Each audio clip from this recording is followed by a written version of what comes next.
Bonjour, bonsoir, ça dépend à l'heure dans laquelle vous nous suivez en ce mardi Solution Miracle, notre programme d'exhortation et de prière où nous voulons encore partager un message important et prier ensemble avec vous. Alléluia. Voilà pourquoi nous allons lire dans un passage riche en révélation dans le livre de 1 Chronique chapitre 4 à compter du 9e jusqu'au 10e verset. Rapidement, nous lisons au nom du Seigneur. 1 Chronique chapitre 4 verset 9 à 10. Nous lisons au nom du Seigneur.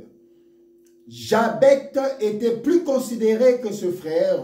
Sa mère lui donna le nom de Jabet en disant, c'est parce que je l'ai enfanté avec douleur.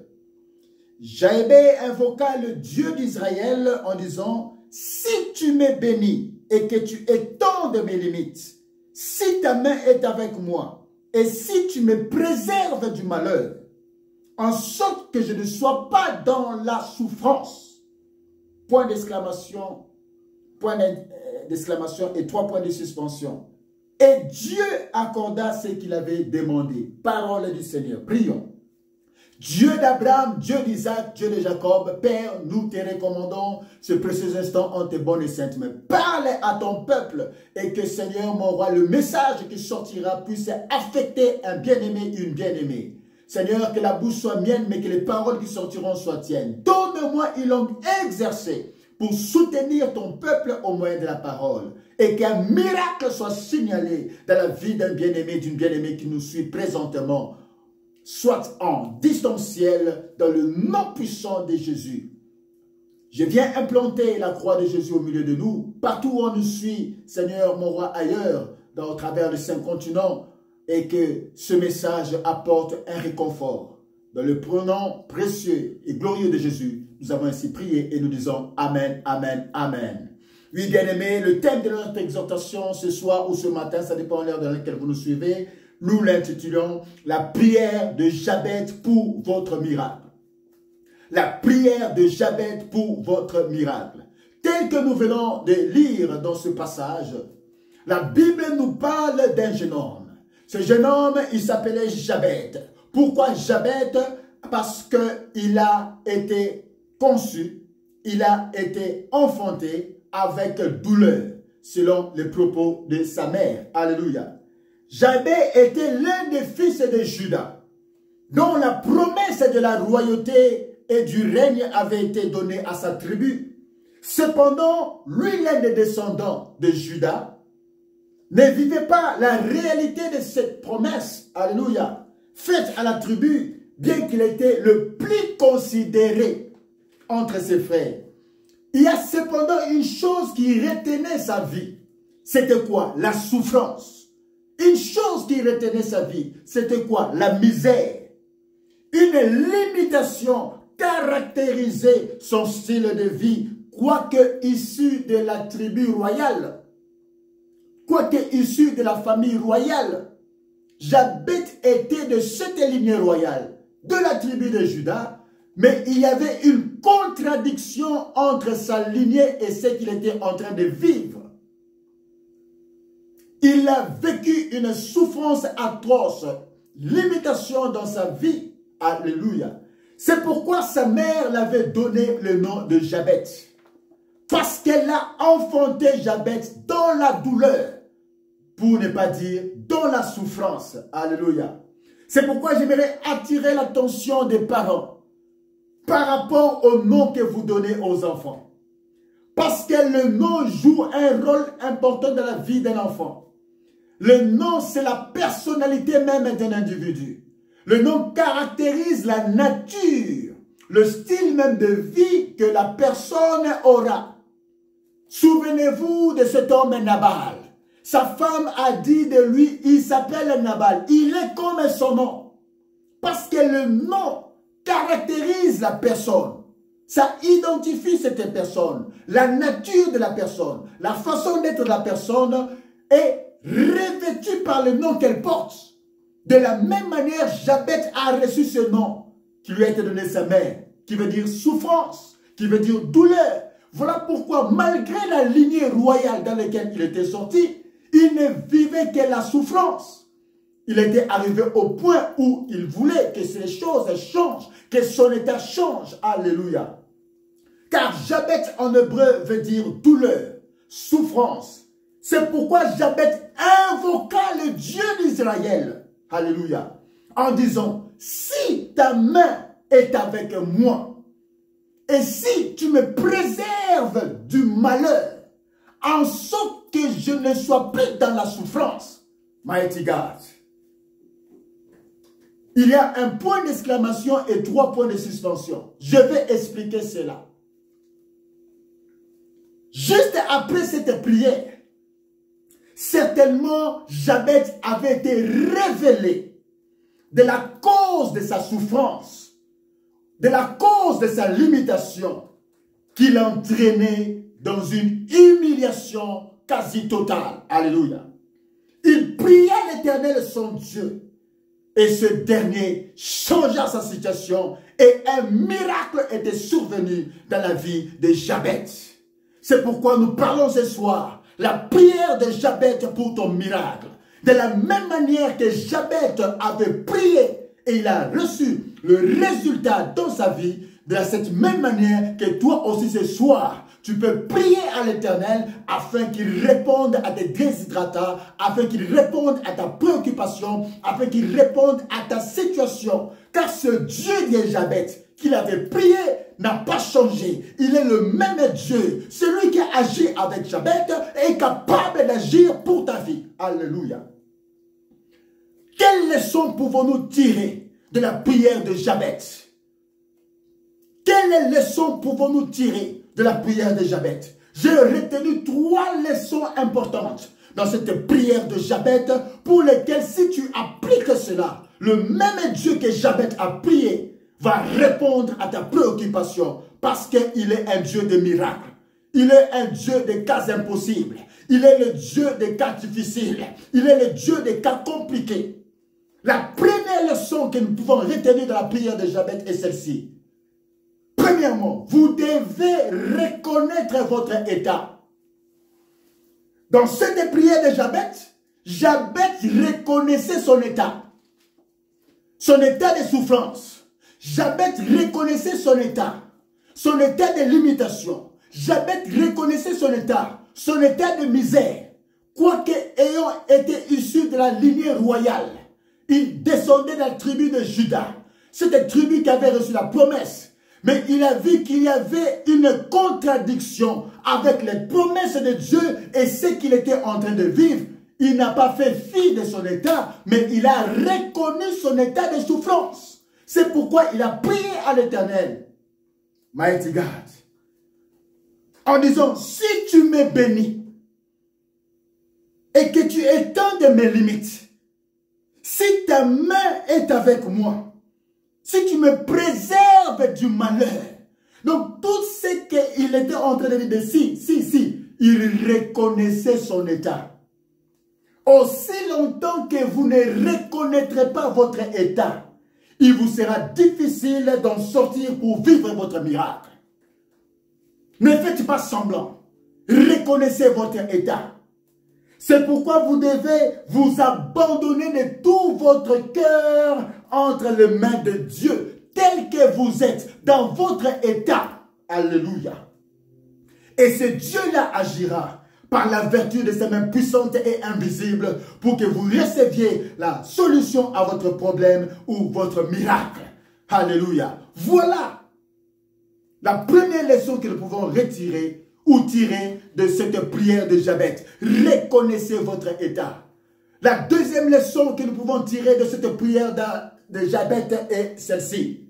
Vous devez refuser cette fois votre état et prendre la décision d'en sortir. Bien-aimé, Jabet, il a reconnu son état et Jabet a refusé aussi cet état. S'il ne refusait pas cet état, il n'allait pas non plus prier. Il a refusé cet état. Et il a pris la décision d'y en sortir. Comment? Par le moyen de la prière. C'est pourquoi nous disons la prière de Jabet pour ton miracle. La deuxième leçon que nous pouvons tirer de cette prière de Jabet, c'est qu'il a refusé son état. Beaucoup de gens s'accoutument avec le problème qu'ils ont. Ne t'habitue pas à ton problème. Ne trouve pas que c'est normal, je dois continuer à rester avec ce problème. Non, non, non. Il faut apprendre à refuser. Je refuse cet état. Je refuse cette condition. Commence à refuser cet état. Le fait de refuser ne veut pas dire que tu ne reconnais pas cet état. Tu reconnais ton état, mais tu refuses d'y demeurer. Alléluia. Parce que ce Dieu est un Dieu qui change les situations. Ta condition ne doit pas demeurer éternellement. Non, non, non, non, non, non. Tu dois refuser cet état. Jabez a eu le courage de refuser son état de malheur. Jabez a eu le courage de refuser son état de souffrance. Jabez a eu le courage de refuser son état de limitation. Mighty God. Reconnaître votre état est une bonne chose. Mais refuser cet état et prendre la décision d'en sortir est une autre chose. Alléluia. Beaucoup de personnes ne sortent pas de leur état parce qu'ils ne prennent pas eux-mêmes la décision d'en sortir. Jabez a pris la décision de sortir de son état. C'est pourquoi il a prié à l'Éternel. Et l'Éternel l'a exaucé. Or, la décision est une résolution. Une qualité qui consiste à ne pas hésiter ou changer d'opinion sans motif, c'est qu'on a décidé. C'est ça la décision. Et toute décision a pour soubassement ce qu'on appelle la volonté. Bien aimé, quand vous refusez une chose, c'est que vous vous décidez d'y en sortir. Et toute décision a pour soubassement ce qu'on appelle la volonté, qui est une nécessité physique ou émotionnelle que l'on a pour quelque chose. C'est pourquoi la volonté est le point de départ pour atteindre la dimension de l'excellence dans la vie.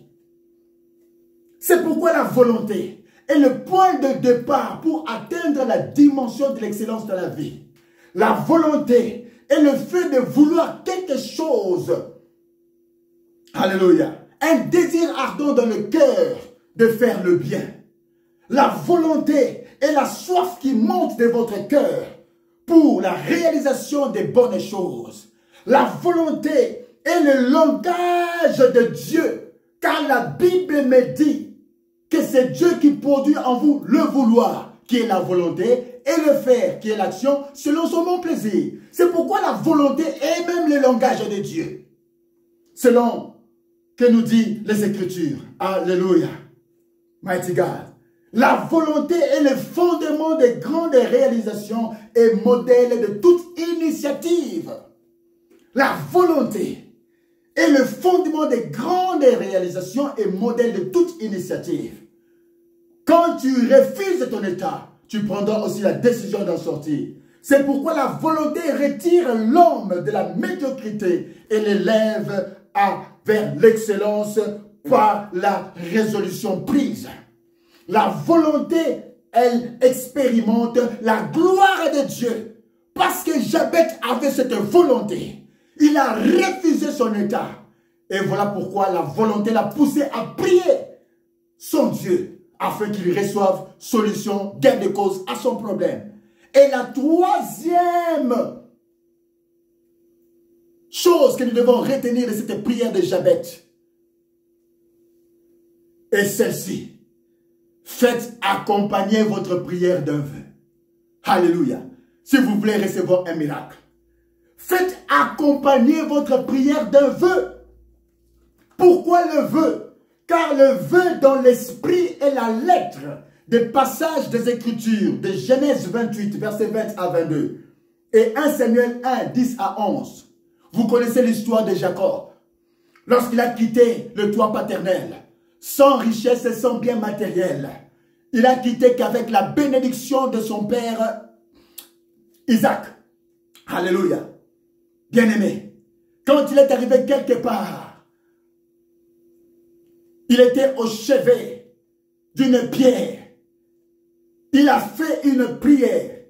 Et cette prière était accompagnée d'un vœu. Souvenez-vous de Anne, cette femme stérile, alors qu'elle n'avait pas d'enfant. Et que Pénine l'a mortifiée quand elle est allée dans le temple, alors qu'elle parlait dans son cœur. Le sacrificateur pensait qu'elle était ivre, mais elle a fait cette prière en associant le vœu. Mighty God. Elle a accompagné sa prière d'un vœu. C'est pourquoi, lorsque nous lisons là où Jabez a prié, il a dit si ça introduit une supposition. Alléluia. C'est pourquoi j'aimerais dire à quelqu'un ce soir, la troisième chose qu'on peut retenir de la prière de Jabez, il a accompagné, cette prière était faite et accompagnée d'un vœu. Car le vœu sous-entend une promesse, un engagement, une résolution faite à l'Éternel. Alléluia. Mighty God. Envers Dieu. C'est pourquoi Jacob a commencé sa prière. Si vous lisez bien dans le passage de Genèse 28, 20 à 22. Jacob a commencé sa prière en disant, par si, qui traduit une condition. Alléluia. C'est pourquoi il la termine en disant alors, qui est un adverbe qui indique une conséquence. Et la conséquence ici, dans ce passage de Genèse 28, 20 à 22, était quoi? De la prière de Jacob. L'Éternel sera son Dieu. Il a dit que si tu me bénis, tu me donnes des vêtements, tu me donnes la nourriture, alors tu seras mon Dieu. La première conséquence, l'Éternel sera son Dieu. Deuxième conséquence, cette pierre que j'ai dressée pour monument sera la maison de Dieu. Et la troisième conséquence, et je te donnerai la dîme de tout ce que tu me donneras. Voilà la prière de Jacob. Au total, il y a eu 3 conséquences dans sa prière. La prière que Jacob déclara à l'Éternel qu'il allait réaliser pour Dieu, si Dieu le bénissait, afin de l'enlever dans la pauvreté, dans la misère. Et je suppose que ce fut aussi le cas pour Jabez. Parce qu'il a commencé par sa prière par aussi ainsi. Si ta main est avec moi, et si tu me préserves du malheur, en sorte que je ne sois pas dans la souffrance, il y a point d'exclamation et 3 points de suspension. Or, les 3 points de suspension nous indiquent qu'il continuait sa prière. Ces points de suspension traduisent la continuité de sa pensée, qui certainement devait déboucher à une conséquence. Et c'était quoi la conséquence? Alors je te donnerai. Donc sa prière était associée d'un vœu. De même pour Anne la stérile. La Bible dit qu'elle a commencé sa prière par si, qui indique aussi une condition. C'est pourquoi elle termine sa prière après la virgule qui sépare la phrase précédente qu'elle a dit « un enfant mâle ». Si tu me donnes un enfant mâle. Et cette virgule qui vient juste après la phrase « un enfant mâle » traduit une conséquence. Et la conséquence ici c'était quoi? Je le consacrerai à l'Éternel. Tous les jours de sa vie. Voilà la conséquence. Si tu me donnes un enfant mâle, le rasoir ne passera pas sur sa tête. C'est pourquoi la prière accompagnée d'un vœu que l'on fait à l'Éternel fait en sorte que Dieu puisse entrer en action et agir le plus rapidement possible pour changer votre solution, votre problème en solution. Alléluia. C'est-à-dire que ça le pousse à agir, à te donner la réponse. Et ensuite, toi, tu accompliras ton vœu après. C'est ainsi que Dieu agit. Quand tu fais ce genre de prière, il intervient rapidement. Parce que Dieu voit son intérêt. Et quand il voit son intérêt, ça le pousse à agir. Parce que tu as accompagné ta prière d'un vœu dans lequel où Dieu trouve son intérêt. Et quand il voit son intérêt, il va agir rapidement, te donner le miracle afin que toi, après avoir reçu la solution, tu accomplisses ton vœu. Mighty God. C'est pourquoi la Bible me dit ici, dans la prière de Jabez, si tu m'éloignes de la souffrance, alléluia, revenons sur ce qu'il a dit. Il a dit ceci, si tu me bénis, et que tu étendes mes limites. Et si ta main est avec moi, et si tu me préserves du malheur, en sorte que je ne sois plus dans la souffrance, c'est-à-dire qu'il a continué sa prière, alors je te donnerai ceci. Dieu, quand il a vu son intérêt, on n'a pas mentionné ça, c'est moi qui suppose. On a mis 3 points de suspension, c'est pour dire que sa pensée continuait. Alors j'ai fait un parallélisme avec la prière de Jacob, un parallélisme avec la prière de Anne, pour montrer que là où il avait réussi, il y avait déjà une condition, et cette condition introduisait une conséquence. C'est-à-dire que leur prière était accompagnée d'un vœu. Et quand Dieu a vu le vœu que ces personnages ont mis, il a vu son intérêt. C'est pourquoi cela poussait à agir avant de résolutionner leur problème. C'est pourquoi lorsque Anne a eu cet enfant, Samuel, elle est allée maintenant accomplir son vœu après l'exaucement de l'Éternel. Dieu a premièrement agi sans d'abord recevoir le vœu, sans d'abord recevoir la promesse de Anne. Mais elle avait promis. Jacob et maman, Dieu l'a béni de donner des richesses. Ce n'était pas après, mais avant. Pour que maintenant, quand Jacob reçoit ses richesses, qu'il aille maintenant auprès de Dieu accomplir son vœu. C'est pourquoi une prière faite accompagnée d'un vœu pousse Dieu à agir rapidement afin de te donner la solution. Mais quand Dieu te bénit, quand Dieu te donne la solution, n'oublie pas le vœu que tu as fait à Dieu pour aller accomplir cette fois ce vœu. Ne faites pas non plus de vœux irréfléchis comme Jephthé, à cause de la haine qu'il avait des anciens, qu'il avait chassés du toit paternel et de ses frères. Il avait fait aussi une prière semblable, associée d'un vœu, mais c'était un vœu irréfléchi. Il a dit, toute personne qui sortira de la maison de mon père, je vais les sacrifier si tu me donnes la victoire à l'Éternel. Il ne savait pas que ce vœu, la première personne qui était sortie dans le toit de sa famille, c'était sa propre fille unique. Il était obligé d'accomplir son vœu. Et il avait sacrifié sa fille en le donnant à l'Éternel.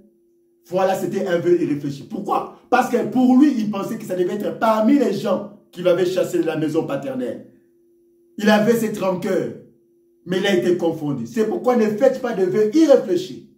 Voilà ce qu'on peut retenir de la prière de Japheth. Alléluia.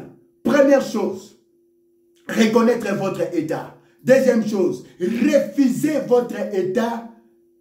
Alléluia. Et ayez le désir de prendre une décision d'en sortir. Et la troisième chose, accompagnez votre prière d'un vœu à l'Éternel. Et non un vœu irréfléchi. Parce que là où il y a le vœu, il y a l'intérêt de Dieu. Et quand Dieu voit son intérêt, ça le pousse à agir rapidement. Il te donnera la solution le plus vite possible pour que toi, maintenant, après, tu viennes accomplir ton vœu. Voilà ce qu'on peut retenir de la prière de Japheth. Je suis arrivé à la fin de mon message ce soir. Nous voulons maintenant prier. Commence à remercier le Seigneur partout là où tu es présentement. Dis merci Seigneur éternel mon roi pour ce message. Tu m'as parlé ce soir. Remercie le Seigneur. Dis Seigneur merci pour cette exhortation. Merci pour ce message. Nous commençons à remercier le Seigneur dans le nom puissant de Jésus. Remercie-le, remercie-le, remercie le Seigneur. Papa, nous te disons merci dans le nom puissant de Jésus. Bien-aimé, nous voulons maintenant prier. Bien-aimé, parmi les 3 choses que je t'ai présentées ce soir, commence maintenant à reconnaître ton état. Oui, tu reconnais ton état. Tu connais ta situation dans laquelle tu te trouves. Commence maintenant à refuser. La deuxième étape, c'est refuser cet état. Ne t'accoutume pas avec ton problème. Ne dis pas que c'est ma maladie. Ne dis pas que c'est ma situation. Ne t'habitue pas avec cela. Commence à refuser. Ce que tu refuses, c'est ce qui aussi qui va s'en aller. Si tu ne refuses pas ta situation, si tu ne refuses pas ton problème, comme l'avait refusé Jaébé, comme l'avait refusé Jacob, comme l'avait refusé Anne, de la même manière, les problèmes allaient s'enfuir. Commence à refuser ton état.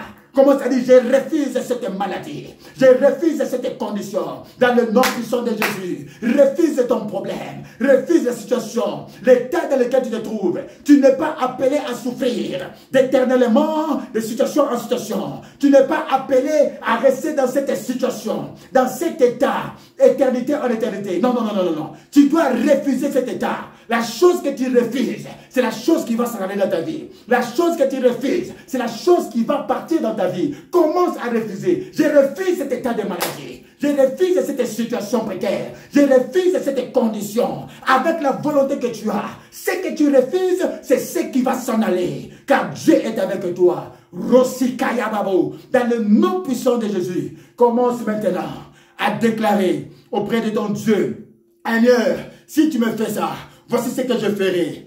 Bien-aimé, fais un vœu réfléchi. Alléluia. Selon que le Saint-Esprit te pousse maintenant, commence à rappeler à Dieu, comme Dieu a fait pour Jabez.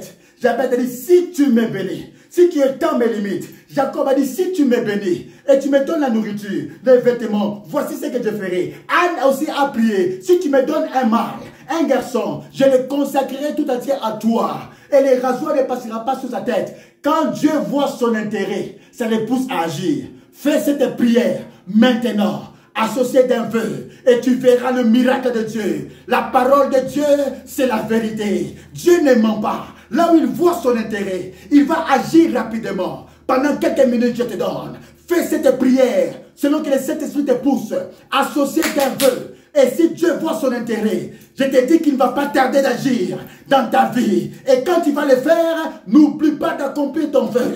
N'oublie pas d'accomplir ton vœu. Parce que Dieu est derrière sa parole pour l'accomplir. Commence à prier. Fais cette prière. Associe le vœu de ton cœur que tu veux présenter à Dieu pour le changement de ta situation. Mamo shekera baba, roskinara mama, mekalo sapranaya, shkerero kosikenderebe, rosika mama, mandorie shekeyebe. In Jesus name, mighty God, et nous disons Amen.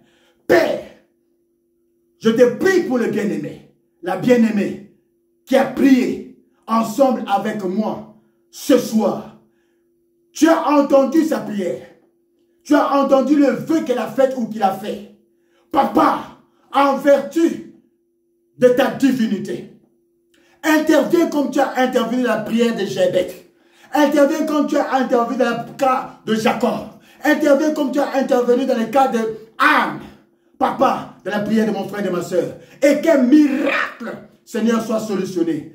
Qu'un miracle, Seigneur, tombe sur sa vie. Dans le nom puissant de Jésus. Merci, Seigneur, pour le miracle. Merci pour la solution. Merci pour les changements. In Jesus name, my God. Je déclare et décrète que cette prière et toutes les déclarations qu'elle a faites, c'est oui et amen. Et elle verra la main de Dieu.